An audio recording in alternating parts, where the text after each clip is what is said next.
start. So it is my pleasure to introduce Anna Paola Carrieri to this workshop. Anna Paola has obtained her PhD in computer science from University of Milano Bicocca, and since then she has started a very successful career at IBM UK, I can say that. And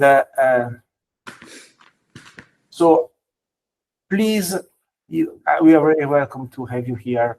Please go with your presentation. Thanks again. Thank you. Thank you for the introduction. Hi, everyone. I'm Anna. I can only see the slides, so I have no idea who am I speaking with, but nice to talk to you today. So, I'm Anna, and I work for IBM Research in the UK. I've done my PhD in a University of Bicocca, but then it was 10 years ago, yes, I started working in IBM Research, and now I'm a manager and a senior research scientist in research. I manage a team of scientists and researchers that work mostly on AI for healthcare life sciences. And today I will present some work that relates to pangenomes, but maybe I'll present one project that's specifically on pangenomes, but the work that we are doing in IBM Research, especially around biomedical foundation models for genomics. So this is just an outline what I'm going to talk about. So we'll first introduce IBM Research very quickly, because not everybody might know what we do. Then I'll talk about our healthcare life science strategy at high level, and then I'll introduce GenAI and foundation models, and then their application to drug discovery specifically, and the biomedical foundation model the IBM global team has developed, and it's now open source. And then I will talk about a specific case of how we can apply or use foundation models for omics data, a use case for transcriptomic, and at the end, I will give a brief explanation of a pangenomics project that we are doing. We are almost completely with one of our clients. Okay, so IBM Research represents 1% of the entire IBM. So we're about 3,000 researchers spread across the globe, as you can see here with the blue blots. As I said, myself and my team, we are based in the UK. But we work very closely with a global team, so the effort is global. And this is the bit where we show off typically, saying that since our first IBM research lab opened in 1945, we've published over 100,000 papers. So this is just to say, yes, we are a company, but we are a research division. So we really care about publications and delivering that research output. And some of our researchers, this from 1945, obviously, won 6 Nobel Prizes and 6 Turing Awards, and we have patented over 150,000 patents. So now this is the bit where we show off is finished, I promised. What we are doing now is developing technologies that combine AI, quantum, hybrid cloud, semiconductors to accelerate scientific discovery in different areas. And one of the areas, healthcare life sciences, which is what interests us today, but we're also working in climate and sustainability and computing and nanotechnology. So before I start talking about what we do, I just wanted to give a shout out to my team in the UK. We are based in Daresbury, which is near Manchester, well, in between Manchester and Liverpool, and in London as well. And the team has different skills in AI, software engineering, computational genomics, and bioinformatics. And obviously the work I'm going to talk about is my team working on this, myself, but also the global team. So our healthcare life science strategy at the moment in IBM Research is all about drug discovery and precision medicine. So how we can develop advanced technology, GenAI, quantum technologies to understand diseases, for improving prevention, detection, and treatment, to stratify patients based on similar characteristics. And there is also a big emphasis on drug discovery. So we focus on early stages of drug discovery, for example, wanting to identify or discover new drug targets, or designing of new small molecules, new biologics, such as antibodies or, for, a vaccine for influenza and so on, and predicting their property. But I'll show an example later of what I'm talking about. So this is what our typical technology stack, or what actually we do. So when we analyze different type of data, different type of omics. So especially in the UK, we have a big emphasis on the omics side.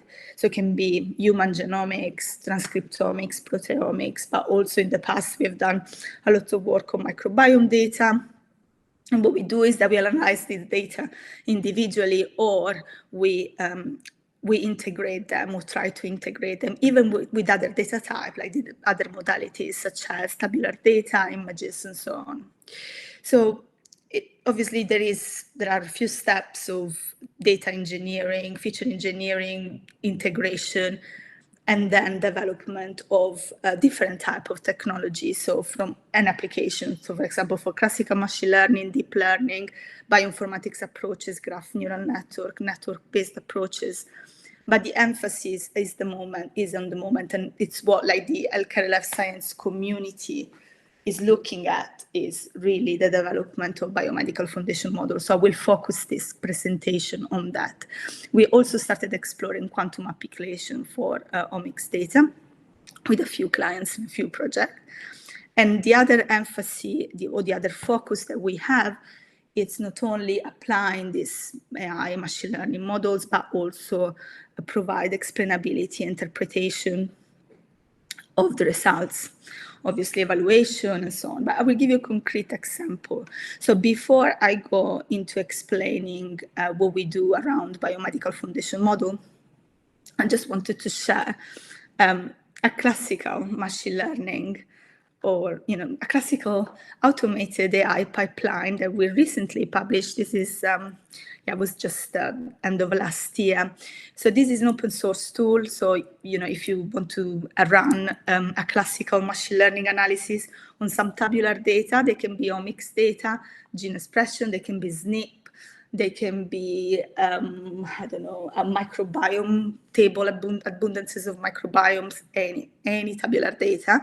They can even be clinical data, but you can get this tool, you can run it, use some config file in a completely automated way, and you can run several classical machine learning methods. Random forest, neural network, XGBoost, support vector machine. There are a few options to do a prediction task that can be classification or regression, depending on your problem, and then you can also generate explainability results. And you can do this all, by running this tool, which is completely automated. So this was mainly, we open sourced this tool because we developed while working with many clients. And then when a year and a half ago, we moved into biomedical foundation models, we kind of wrapped this work up and we open source it. For the community to use it, and we still use it when we want to compare the results of foundation models with traditional machine learning. But we are not developing we are maintaining it, but not developing it further, because our attention our focus is shifted on foundation model. So now, possibly many of you already know all of this, but I thought that it'd be nice to just give a brief overview of history of the story of AI, and now we got to foundation models. So we started with rule-based system, expert system, and then there was a big boom of traditional machine learning model. I mentioned some, random forest, support vector machine, that were able to make predictions from some data. Could have been tabular images, so on. And then there has been a lot of focus and attention on deep learning models, so deep neural network, that not only provide improved predictions compared to traditional machine learning models, assume you have enough data to train them properly, but also were able to learn from the data representation of the data that were task specific.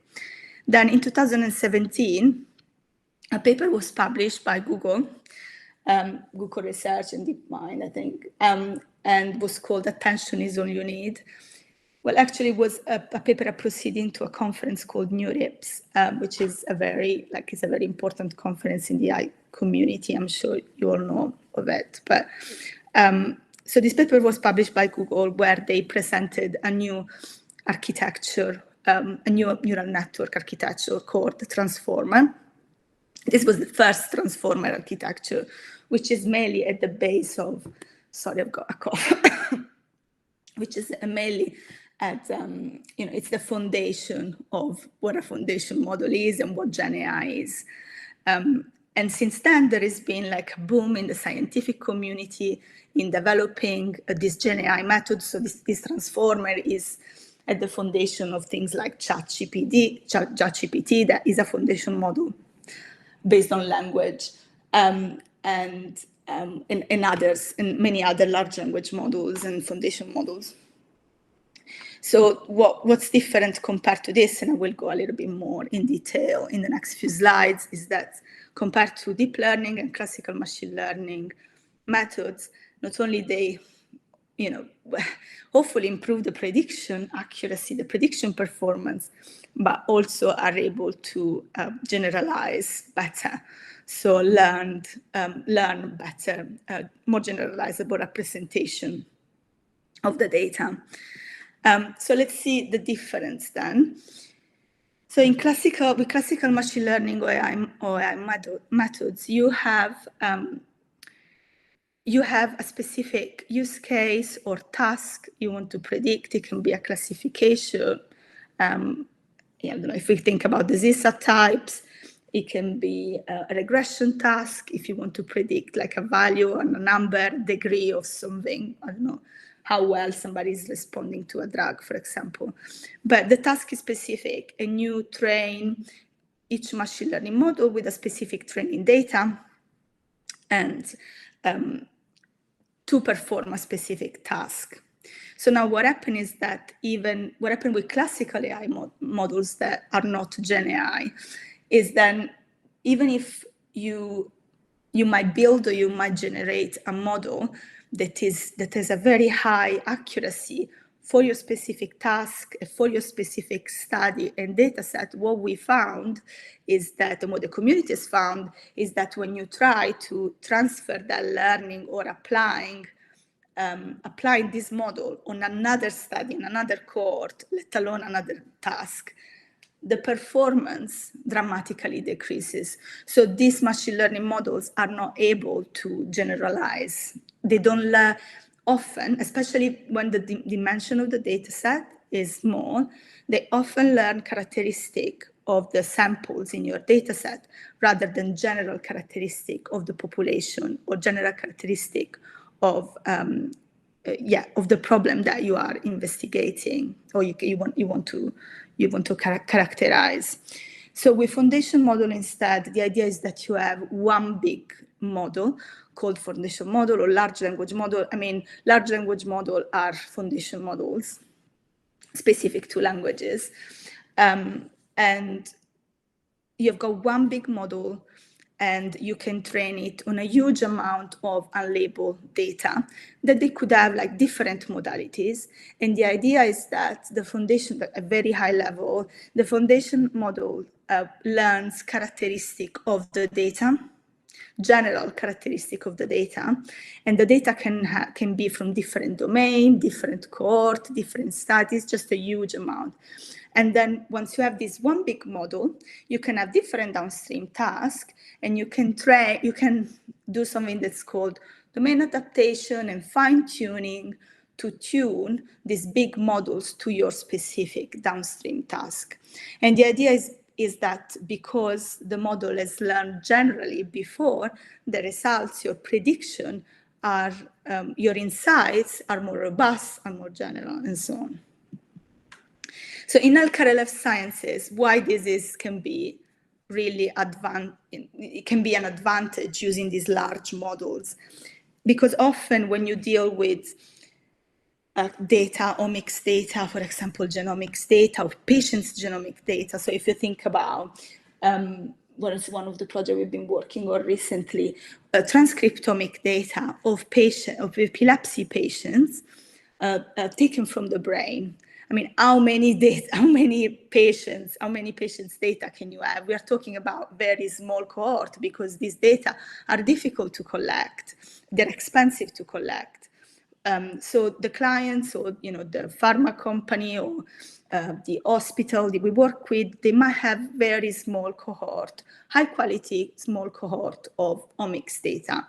And if we apply a normal traditional machine learning models to this small cohort, the accuracy might be very good, but it's not an indication of the fact that we are getting robust and generalizable insights. Because it's just specific to that small cohort. So the idea is that if we have a large model, for example, a foundation model trained on a very large data set, then we can fine tune it and we can leverage, we can adapt it and fine tune it for our specific task, and we can leverage small cohorts by just using this large model to do the inference on the small cohort. So in summary, the idea and the hope, and there is loads of research going on at the moment. It's not only IBM, oh my God, I would never make that claim, but there are, every week there is a new paper coming out, often open source, mostly open source, or like foundation model for omics data or for biological data in general. And the advantage that what we are trying to see if how adaptable, versatile, these models are. Thanks to this fine tuning that you can do to the specific downstream task. So now to our IBM biomedical foundation model, which has been recently open sourced. It was like end of last year. You can see, we open sourced part of what we are developing because we are still making progress on it. And this, I want to emphasize, this is a global effort. So it's not only the UK team involved in this development, but it's a global effort in US, in Israel, in Japan, and so on. So so this is how you can find our open source biomedical foundation model on Hugging Face, and I will go a little bit more into the detail of it, but you can see it, it's composed by three main elements, and one is target, which is all around omics data, and analyzing omics data to make prediction and find, for example, drug target. And biologics, this is to generate protein sequence and so on, or small molecules to generate new small molecules and predict their property as well. And we are working on the development of this biomedical foundation model with many partners. And here are some are mentioned, but they're not all the partners we're working at the moment. So what are the advantage of as I said, there are many open source foundation models, and every week ones come out. So it's a very crowded, research space, and very competitive, but everybody is looking at this. But what is that our foundation model does? It's multimodal and multimodal. So it can handle different modalities of data. Currently 7, but we're applying to expand to 10. And multimodal because there are different, they're combined different foundation model and architecture and so on. He allows to discover new biologics, new small molecules, and new targets, where targets are like omics. You can think about targets like omics features, like a SNP or a gene with this expression and so on. And I'll give you a concrete example of what I mean by that, because I'll focus on the targets more, given that this is a pangenomics workshop. And And once we apply, so we apply these foundation models to the problem of our client, and then we validate the results that we have from our foundation model. How we validate the results. And when I mean the results, I mean not only like the prediction and the accuracy, but also if we are generating a small molecule, is the small molecule can be actually made in a lab? Is it actually proper? Or how do we validate this? Well, we validate in silico, for example, with comparison with other AI model. As I said, we can always compare our results with traditional machine learning, or we can make physics-based simulation. But also, when we work with our partners, they have a wet lab, so they can actually validate in the lab our result when we generate new small molecules, new antibodies, and so on. Okay, so this is the biologics one. Very quickly, because I'm conscious of the time, and I want to focus more on the genomics one, but this is mainly, again, this is Gen AI, from a proper Gen AI model, because it generates novel proteins, antibodies, vaccine, peptides, and so on, and predict their properties. And you can see here on the top some properties that can be predicted: binding affinity, selectivity prediction, and so on. The small molecules, different architecture in a very similar way, is trained on a different representation of small molecules, 3D structures, SMILE strings, images, and it generates a de novo representation of new small molecules, mainly, that then get validated in the lab. First to virtual screening, and then the one that passed the virtual screening gets validated in the lab. But I don't want to diverge too much from the omics, or at least genomics topic that we have, and I want to move on the targets, so the biomedical foundation models for omics. So if we think about Gen AI model and natural language, we can think about a large language model in the context of omics, or a foundation model, as a neural network, a complex neural network with an architecture called transformer. It's an encoder-decoder. It's a decoder-encoder architecture with a mechanism, or a mathematical mechanism called attention, that allows the model to learn the context. So it's got an attention window and allow the model to learn the context of a word, for example, if you think about natural language.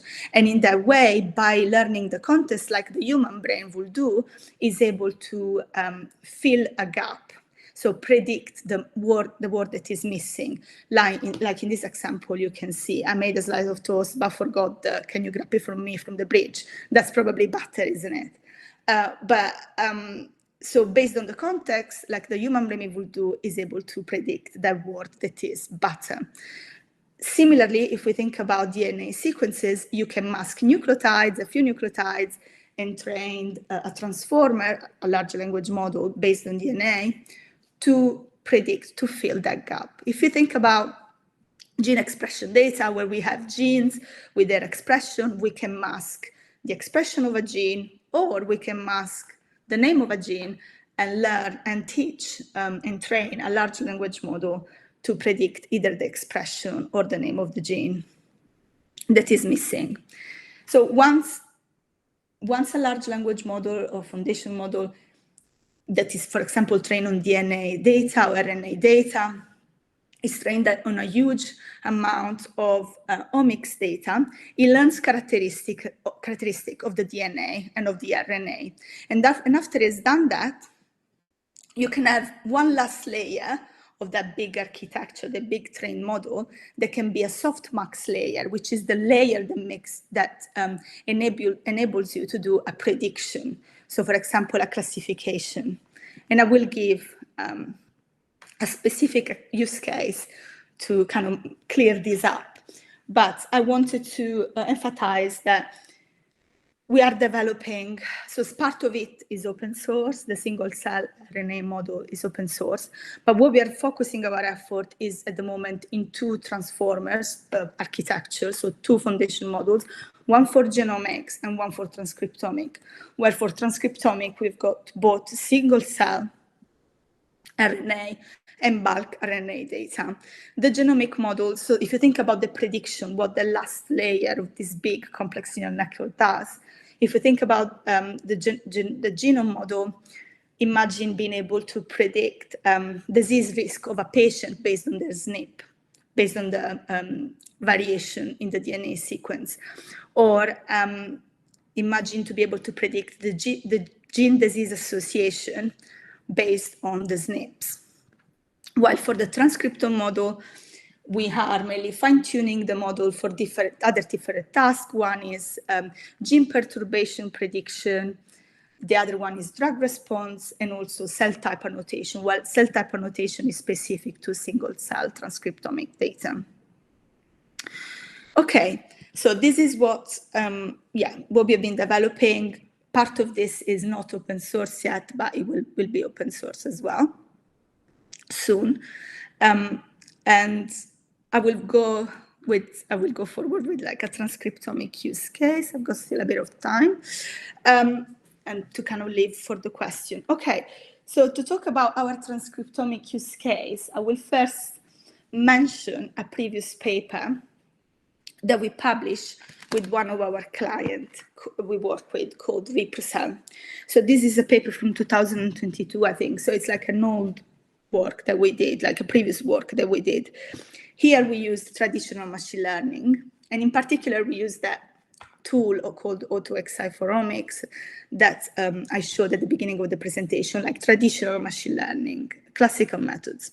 So the problem here, we had data, patient data from our clients. These were patients affected by IBD, so inflammatory bowel disease, either Crohn or colitis. And we had genomics data, we had transcriptomic data, we had all match, obviously, and then we had patient information such as the medical history, demographics, and the medicinal information, the medicine that were prescribed. So what we did is that we developed a method to integrate demographic, the multiomics data, and medicinal data of patients to predict, from the integration of this data, to predict drug response. So how, after the application of a specific drug to a real tissue, like a real tissue taken post-surgery, how that the patient responded to the drug. So you can think of it as a value, and you are predicting like a higher or lower response to the drug, so a better or worse response to the drug. So that was the classification task using traditional machine learning.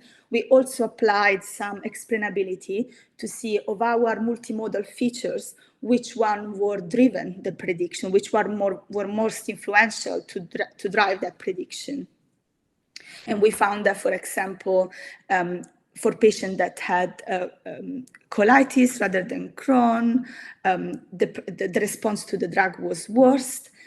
For patients that were women, the response to the drug was better. This obviously suggested by the machine learning model.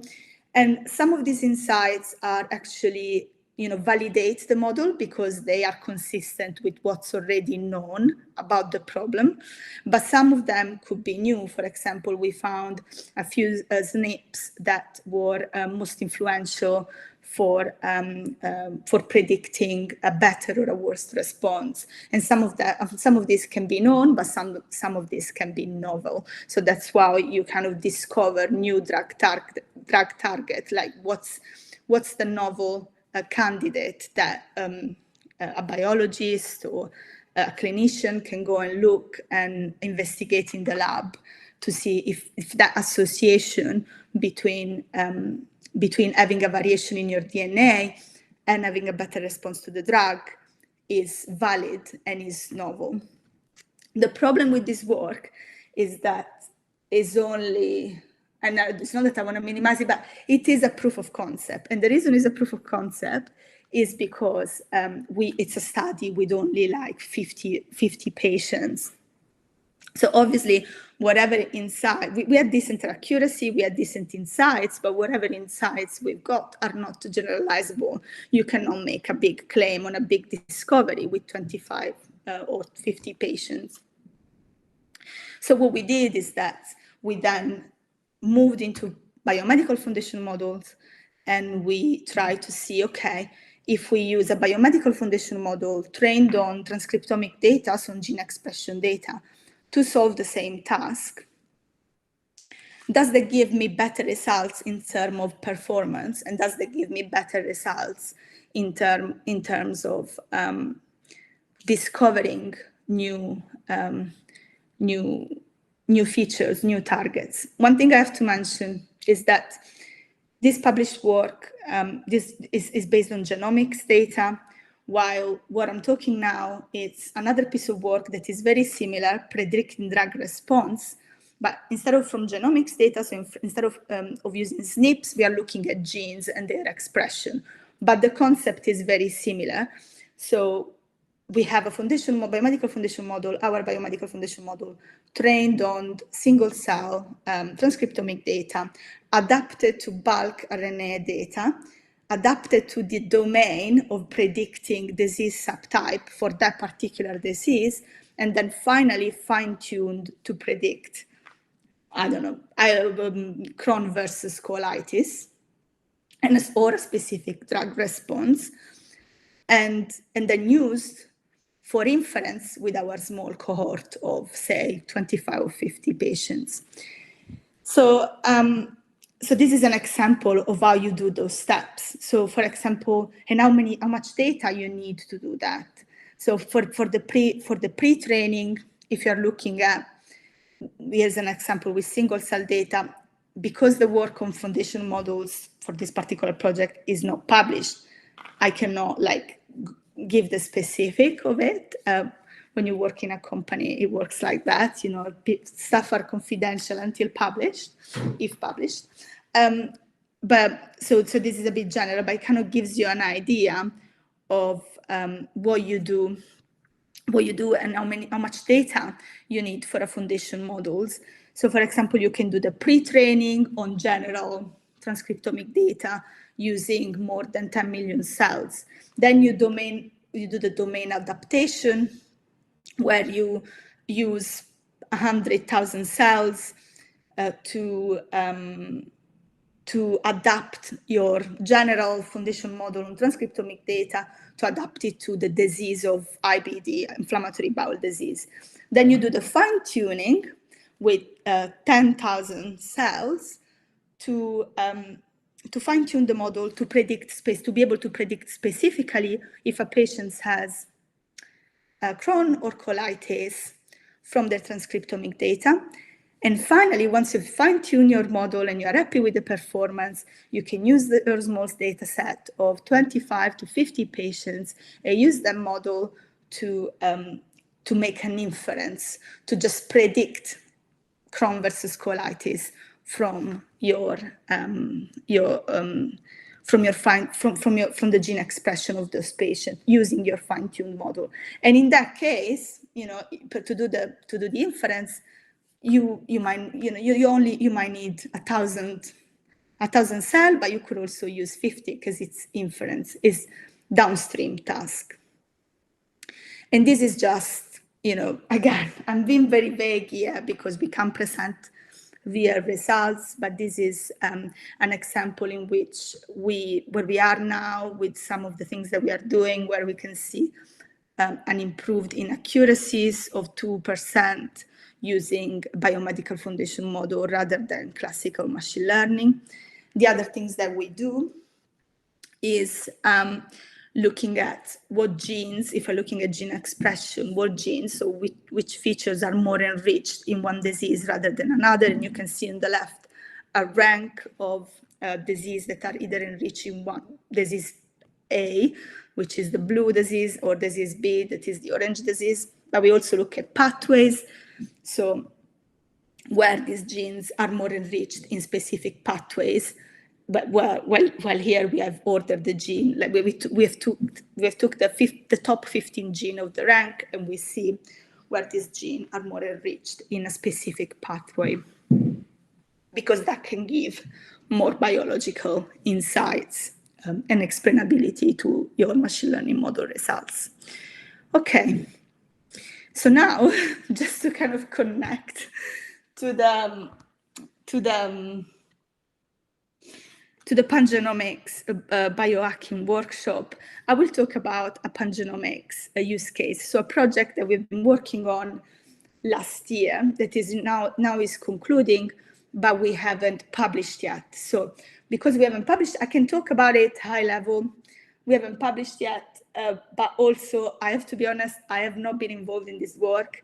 The person that is leading the work is Laura, which is in my, both Laura and James are in my team, and they are leading the work from two different perspectives. Laura is a researcher, James is a software engineer, but Laura is currently on maternity leave.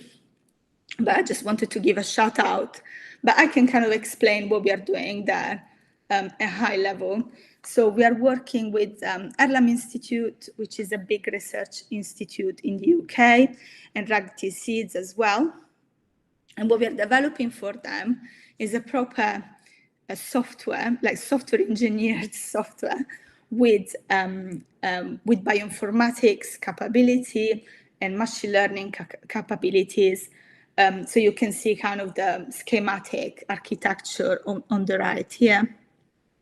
But from a scientific point of view, the idea is to generate, what this tool can do automatically is generate a reference pangenome for an organism or multiple organisms of interest, and then align the reads of the pangenome, the reads to this pangenome reference, and identify genetic variants such as SNPs.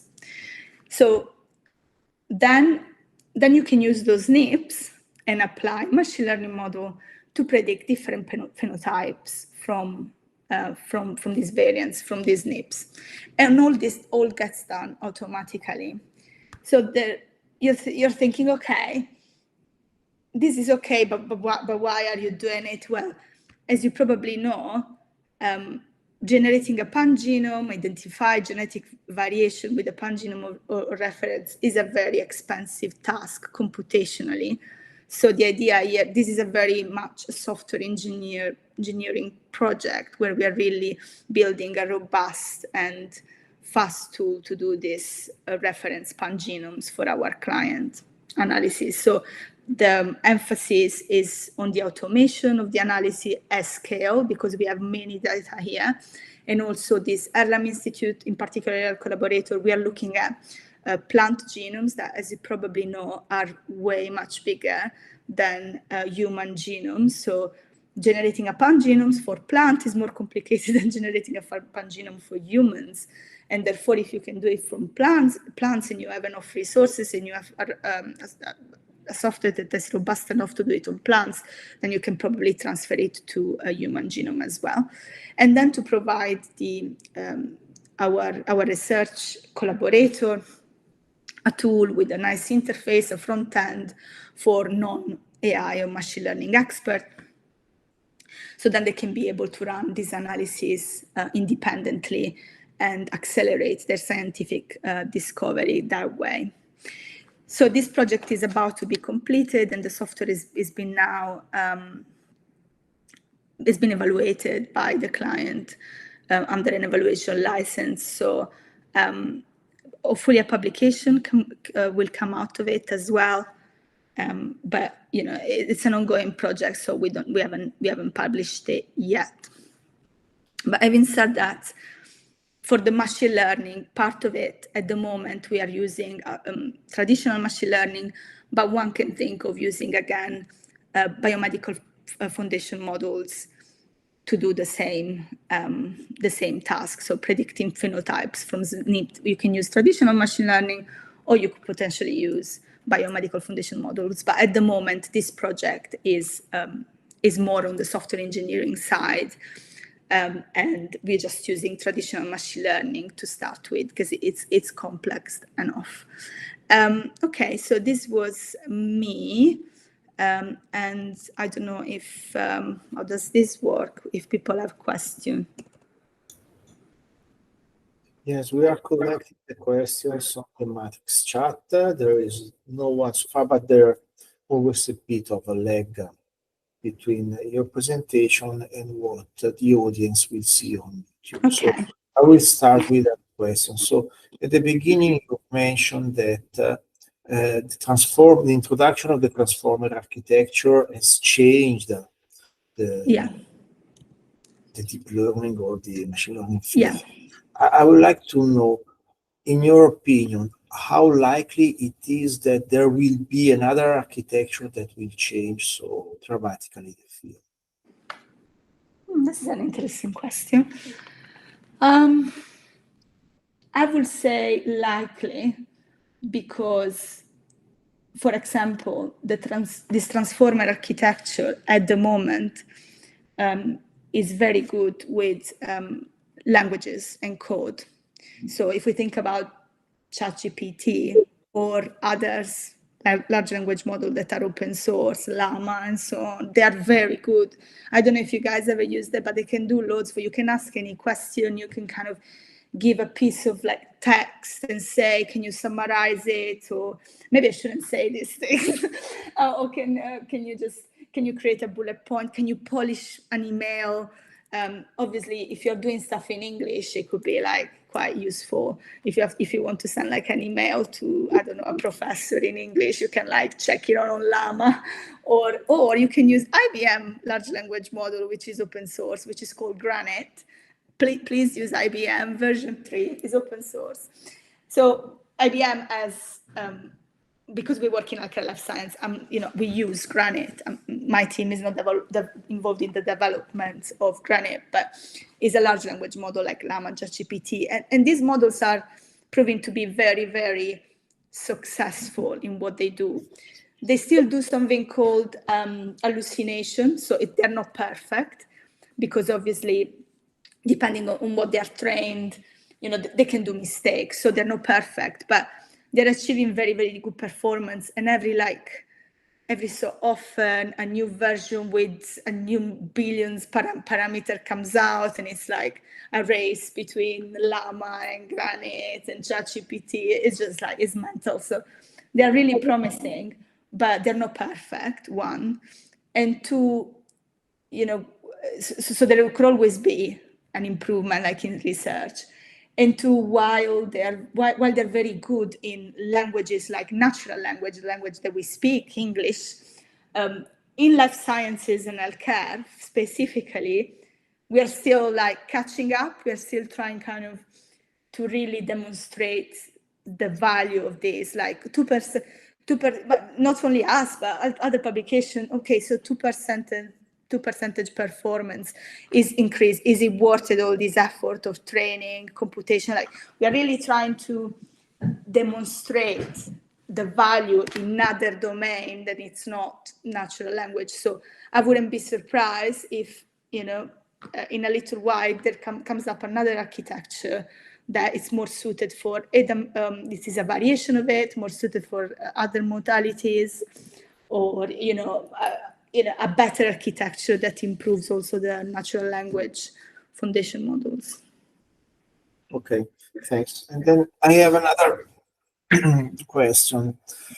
So when you say that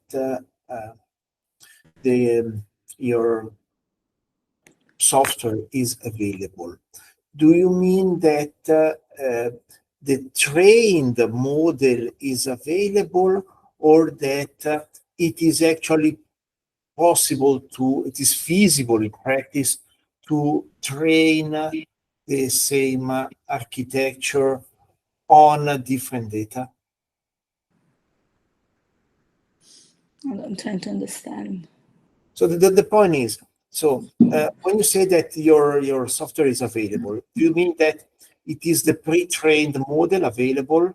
Yeah, so it's everything. So, okay, so I understand the question now, sorry. So if you go on Hugging Face, which is this, so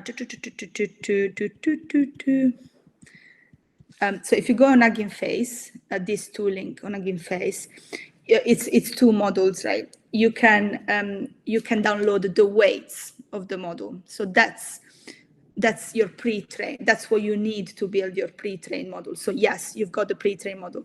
Also, at those links, you will find the link of the GitHub repository with all the code. So all the code is available. So what you can do is that you can take the pre-trained model and fine-tune it, or use it for inference, play with it, fine-tune it. You can train it further if you've got the resources. Or if you've got the resources, you can take the code and train everything from scratch on something else. But everything is available, code, weights for the pre-trained model. So yes, part of my question was, is it actually feasible for someone else to train the model, or do we need IBM scaler?